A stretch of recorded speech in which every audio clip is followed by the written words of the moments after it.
नमस्कार, मैं हूं तरुण नांगिया और आप सब देख रहे हैं लीगली स्पीकिंग विद तरुण नांगिया। आज हम आपसे चर्चा करेंगे इस मामले में कि किसान कानून पर एक तरीके से आगे अब क्या होने वाला है। आप सब जानते हैं कि मामला सुप्रीम कोर्ट में है, कमिटी बन चुकी है और कमिटी इस बात को सुनेगी। तो अब कमिटी जब कानून के बारे में एक तरीके से किसानों से बात करेगी तो आगे क्या रास्ता निकल के आ सकता है, इस मामले के बारे में हमारे साथ चर्चा करने के लिए मौजूद है एडवोकेट गगन कुमार और एडवोकेट अश्विनी उपाध्याय। अश्विनी जी, गगन जी, आपने समय निकाल के लीगली स्पीकिंग पर आज आप दोपहर को आए कोर्ट के काम के बीच में, व्यस्तता के बीच में, इसके लिए आपका मैं धन्यवाद कहना चाहता हूं। और एक तरीके से अभी चर्चा की शुरुआत करते हैं। अश्विनी जी, आप देख रहे थे सुबह से कोर्ट में क्या हुआ है और कमिटी बनने की बात हो गई, अब आगे का रास्ता क्या निकलता है? तरुण जी, आज जो कोर्ट ने अभी एक जो इंडिकेशन दिया है कि वो तीनों एक्ट को अभी स्टे करेंगे, जो उसका इम्प्लीमेंटेशन स्टे करेंगे। कमेटी बन गई है 4 लोगों की, उसमें एग्रीकल्चर इकोनॉमिस्ट है, एक मिक्स कमेटी है। अच्छे लोग हैं जो कमेटी के चारों मेंबर्स हैं, बहुत अच्छे हैं, उनका अच्छा एक्सपीरियंस है, एक्सपर्ट है इस फील्ड के। तो अब सबको पर्टिकुलरली जिनको इस कानून से कोई दिक्कत है, जिनको इस कानून में कोई डाउट लगता है, उन लोगों को अपने सारे ग्रीवेंसेस ले जाके कमेटी के सामने जाना है। जो कोर्ट ने ये भी कहा है कि जो ये कमेटी है ये जुडिशियल प्रोसीडिंग का पार्ट हो। इसका मतलब कमेटी की जो फाइंडिंग आएगी वो जुडिशियल जो भी आगे नेक्स्ट ऑर्डर, फाइनल ऑर्डर होगा इस मैटर में, वो उसका पार्ट बनेगा। कोर्ट ने बहुत क्लियर कर दिया है कि ये जो कमेटी की फाइंडिंग होगी इसका पार्ट बनेगा। किसानों के पास अब ये मौका है कि वो जाए इस कमेटी के पास और क्लास बाई क्लास, एक एक क्लास पे, किस क्लास पे उनको क्या ऑब्जेक्शन है, किस क्लास पे उनको लगता है कि उनकी राइट टू लाइफ या उनकी प्रॉपर्टी, राइट टू प्रॉपर्टी, ये उनके खतरे में आने वाली है, ये उस कमेटी को बताना है। आज सुनवाई के दौरान सॉलिसिटर जनरल तुषार मेहता जी ने और अटॉर्नी जनरल के वेणुगोपाल जी ने 2-3 बार उसको उन्होंने रिपीट किया कि इस कानून के सेक्शन 8 और सेक्शन 15 में बहुत साफ लिखा हुआ है कि किसी भी तरीके का उनका जो प्रॉपर्टी है वो सीज नहीं की जा सकती। प्रॉपर्टी को, इनफैक्ट प्रॉपर्टी को सीज करना छोड़िए, प्रॉपर्टी पे एक उस टाइम के बाद उस पर कोई कब्जा भी नहीं कर सकते। उस प्रॉपर्टी पे कोई परमानेंट स्ट्रक्चर भी नहीं खड़ा किया जा सकता, ऐसा सेक्शन 8 और सेक्शन 15 दोनों में लिखा हुआ है। इसके बावजूद अगर किसानों को कोई और भी गलतफहमी है, किसानों को लगता नहीं ये चीज गड़बड़ है, तो वो कमेटी को बताएंगे। कमेटी सरकार से भी बात करेगी, सरकार और किसान दोनों से बात करके कमेटी अपनी रिपोर्ट सुप्रीम कोर्ट को देगी। तो जो फाइनल ऑर्डर आएगा वो सब्जेक्ट टू कमेटी रिकमेंडेशन होगा, कमेटी उस पर क्या कहे। ठीक है, आपने अच्छे से इस बात को समझाया। मैं गगन कुमार जी के पास जाऊंगा। गगन जी, आप इसको किस तरह देखते हैं, इस मामले को, ये किस तरफ बढ़ रहा है? और आप जैसे एक चार्टर्ड अकाउंटेंट भी है, तो थोड़ा अगर इसमें आप मनी एंगल भी बताएं कि किसान की क्या चिंता रही है और कमिटी आने से क्या चिंताओं का निवारण आपको लगता है हो सकता है? Thank you Tarun ji. इसमें जो एक सबसे बड़ा कंसर्न किसानों का लग रहा है वो ये लग रहा है, जैसा कि आज एजी साहब ने भी क्लैरिफाई कर दिया कि साहब सेक्शन 8 और 15 में ज़मीन पे किसी तरह का कोई कब्जा नहीं हो सकता। ऐसा लगता है कि शायद उनका कंसर्न सिर्फ एक सेक्शन से आता है, जो कि शायद सेक्शन 9 है। वो ये कहता है कि अगर किसी वजह से कोई भी जब एसडीएम फैसला करेगा डिस्प्यूट में, और वो जो डिस्प्यूट का जो ऑर्डर होगा, और अगर उसमें किसान की तरफ कोई देनदारी निकलती है, तो वो डिक्री की तरह से माना जाएगा सिविल प्रोसीजर कोड के हिसाब से। कुछ लोगों का ये मानना है कि शायद से वो डिक्री, क्योंकि वो डिक्री का पैसा लैंड रेवेन्यू की तरह रिकवर करा जा सकता है, तो कुछ लोगों का ये कंसर्न है कि शायद से इस तरीके से हमारी जमीनों पे खतरा आ सकता है। बट अभी तक लीगल आर्ग्यूमेंट इस इशू पे कुछ हुए नहीं। दूसरा जो आज की हेयरिंग में कंसर्निंग पार्ट रहा, कि जो बहुत मेजर सेगमेंट को रिप्रेजेंट करने वाले वकील थे, वो आज पेश नहीं हुए।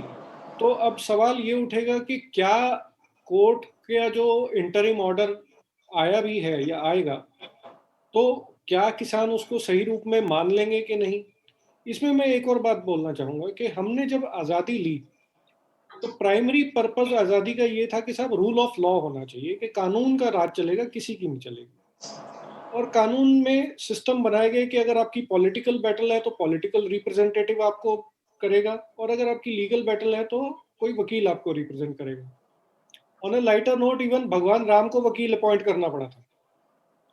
तो अब किसी की तो आपको सुननी पड़ेगी, कोई तो आपको रिप्रेजेंट करेगा। अब सवाल ये है कि यहाँ पे जो एक बहुत बड़ा किसानों का तबका है, उनको कौन रिप्रेजेंट कर रहा है? उन वो किसकी सुनेंगे? कोर्ट के आगे पेश नहीं होंगे, पॉलिटिकल डिस्कशन नहीं होगा, तो फिर इस ऑर्डर का क्या, फिर ये कोर्ट की अवमानना मानी जाएगी? ये एक बड़ा इशू मेरे को नजर आता है। कोर्ट की अवमानना मानी जाएगी। आपने एक महत्वपूर्ण मुद्दा हमको दिया गगन जी। अश्विनी जी, जैसे गगन जी कह रहे हैं कि अगर कोर्ट ने कमेटी बनाई है और किसान अपने मुद्दे पर कायम रहे कि हम खाली जो सरकार से बात करेंगे, हमने सरकार का चुना है, तो आपको लगता है ये डेडलॉक सा बन जाएगा क्योंकि कंटेम्प्ट ऑफ कोर्ट कहीं ना हो जाएगी?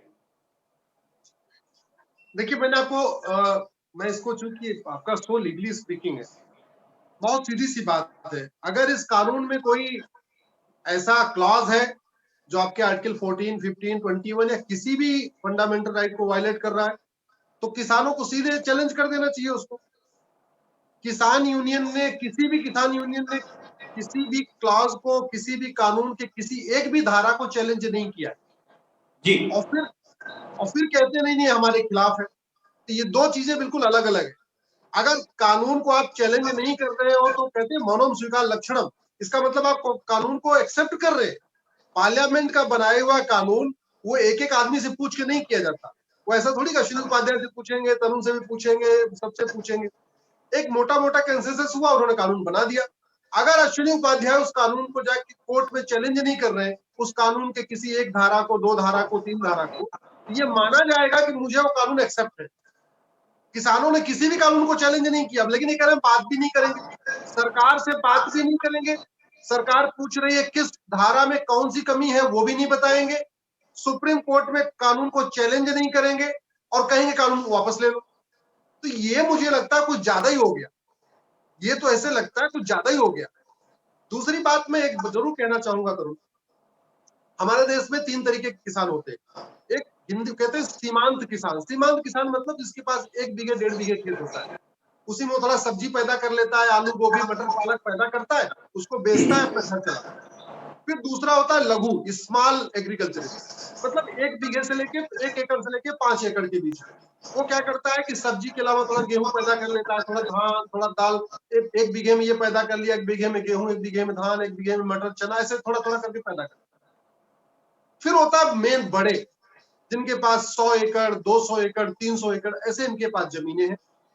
और ये जो बड़े किसान हैं वो इनफैक्ट गांव के प्रधान भी होते हैं, अपने एरिया के वार्ड पंच, मतलब पॉलिटिकली भी वो बड़े पावरफुल होते हैं। पॉलिटिकली पावरफुल होते हैं, फाइनेंशियली पावरफुल होते हैं, लैंड उनके पास तगड़ी होती है। तो एक तरीके से आज भी वो जमींदार की तरीके से काम करते हैं। वहां पे प्रशासन से उनकी अच्छी पकड़ होती है, अच्छी बातचीत होती है। अभी तक जो यहाँ दिल्ली के चारों तरफ किसान बैठे हैं, मैं व्यक्तिगत रूप से 2-4 बार जाके बात करके आया लोगों से, वहां लघु किसान और सीमांत किसान नहीं बैठा हुआ। वहां केवल वो किसान बैठे हुए हैं जो पॉलिटिकली पावरफुल है, फाइनेंशियली पावरफुल है, बड़े लैंडलॉर्ड है, 100 बीघे, 200 बीघे, 300 बीघे, जिनके पास 2, 3, 4 ट्रैक्टर है, ऐसे लोग बैठे हुए। सीमांत और लघु तो आए नहीं आप।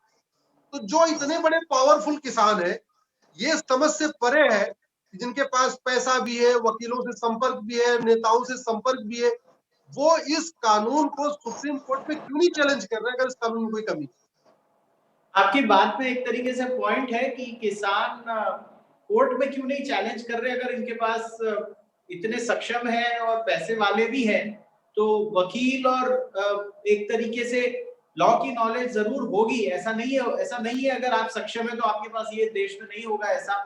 गगन जी, आपको लगता है कि कहीं ना कहीं किसान भी अड़ पड़े हैं कि वो सुप्रीम कोर्ट के समक्ष जाके या कोर्ट में इसको नहीं ले जाना चाहते, सिर्फ सरकार से बात करना चाहते हैं? आपको लगता है ये भी उन्होंने जिद मान ली है?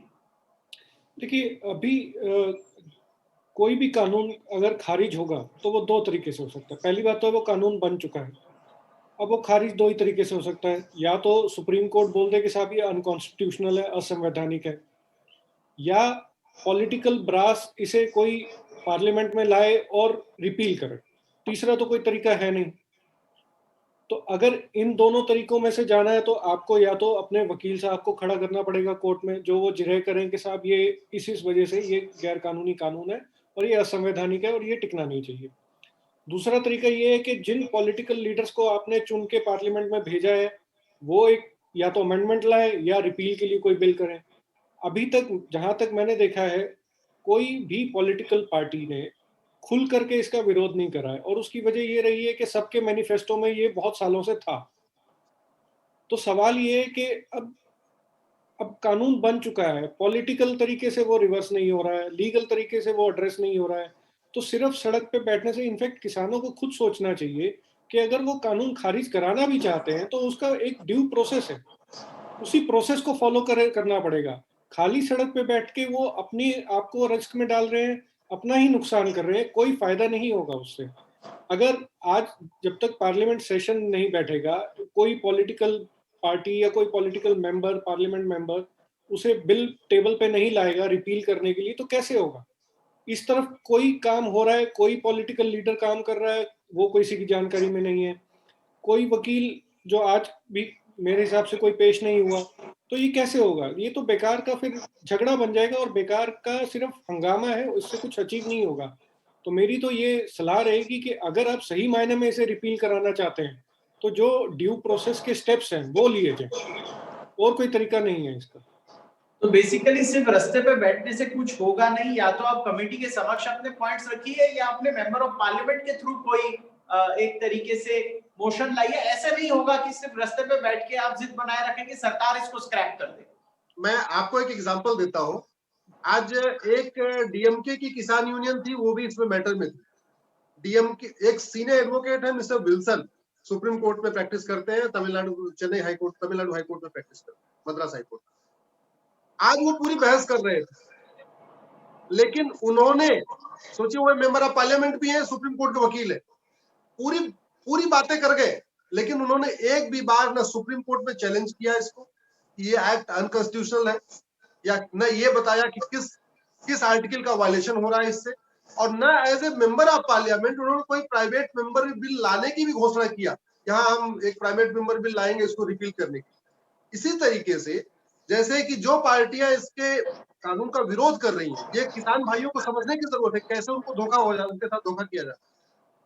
जो पार्टियां इस कानून को कह रही है खराब है, खराब है, खराब है, उसमें से कोई उनका एक भी सांसद लोकसभा का या राज्यसभा का प्राइवेट मेंबर बिल लाके इसको रिपील करने के लिए कोई बिल लाने के लिए तैयार नहीं है।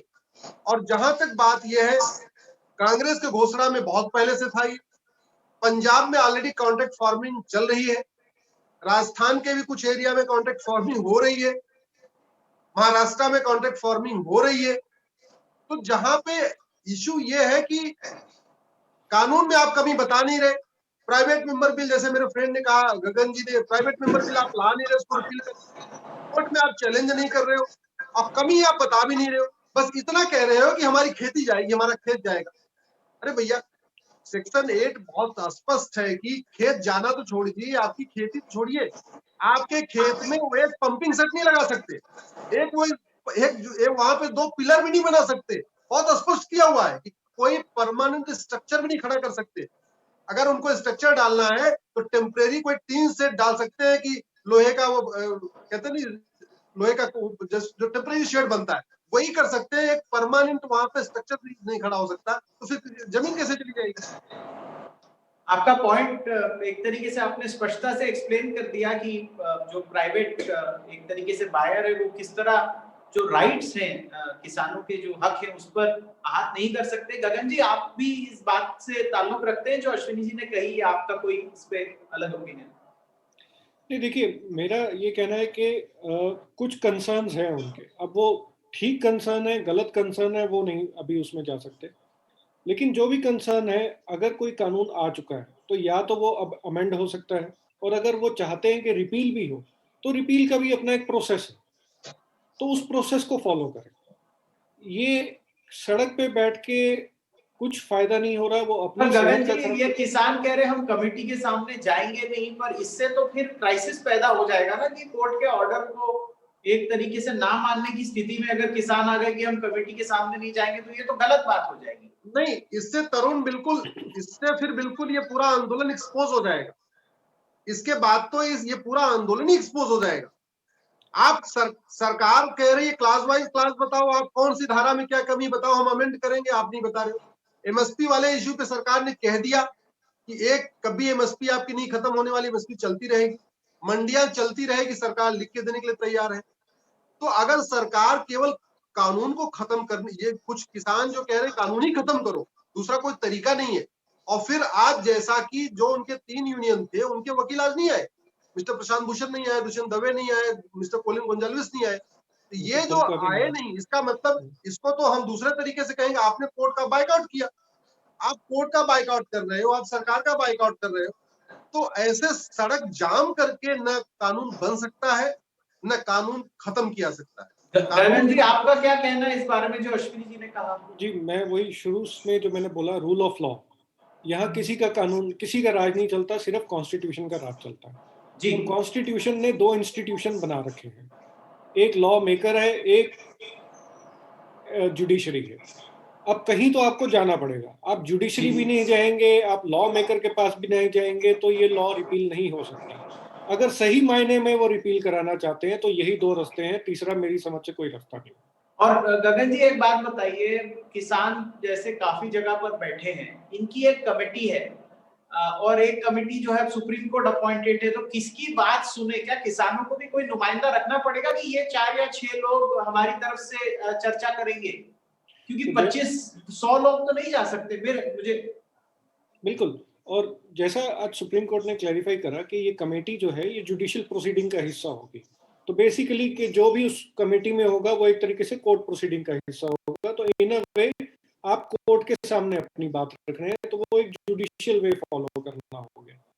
दूसरी बात है कि अगर आप सरकार के साथ इंटरैक्ट करना चाहते हैं तो वो आप या तो आप रिप्रेजेंटेटिव भेजिए अपने, राइटली सो के आप 40-50 आदमी एक कमरे में बैठ करके बात हो ही नहीं सकती, बोलने के लिए तो आपको 3 या 4 लोग ही चाहिए होंगे।